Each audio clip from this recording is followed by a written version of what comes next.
Anh Sinh ơi, lên này quay đi.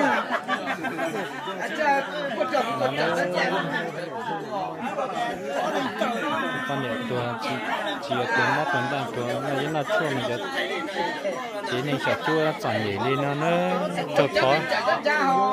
cho cho pe lên một phao cho ban đầu lấy tua chảy lên nó nữa pe tàn lên nè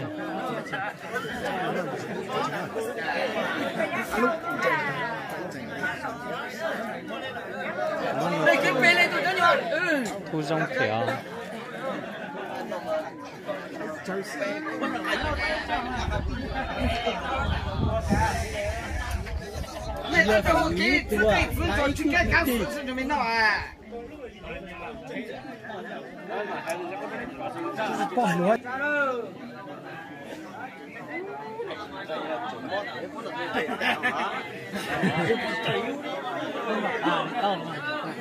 Đúng rồi, chỉ có tầm à.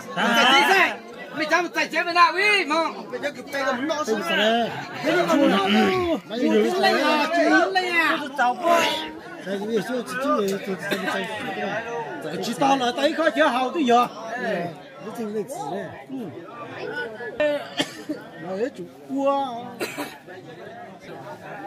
Mình chơi rồi à? Bây giờ có sai bạn Facebook à? Nằm dài thế là cái mình phải đi cua là.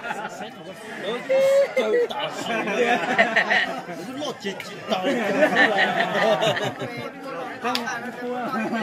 Bố ta cho mày chạy tổ ra cao xí.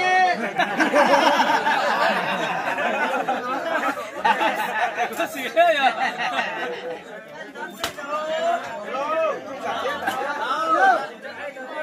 Rủi nó chọc hơi nặng luôn.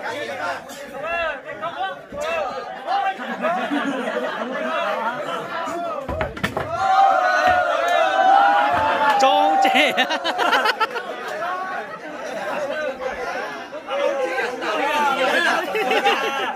Ra ra một.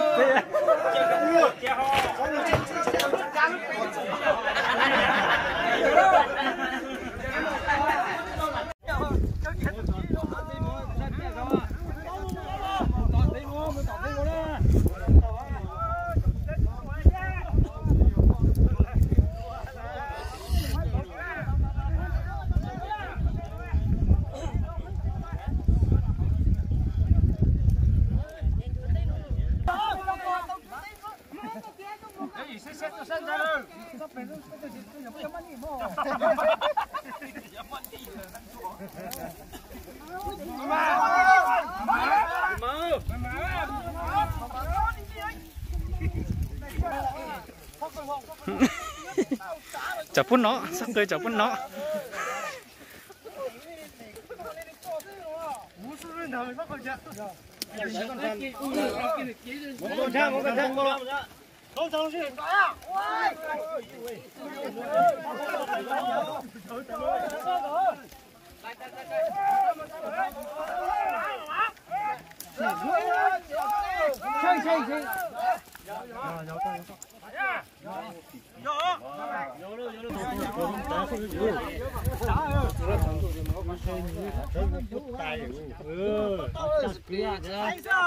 không té hết bữa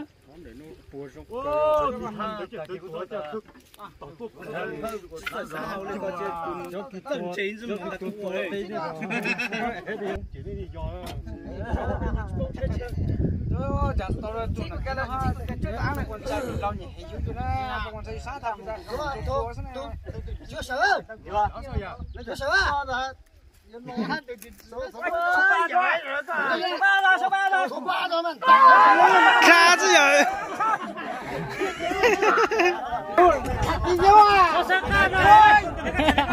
phải chơi chuẩn chớp em là cái up lên để chơi sao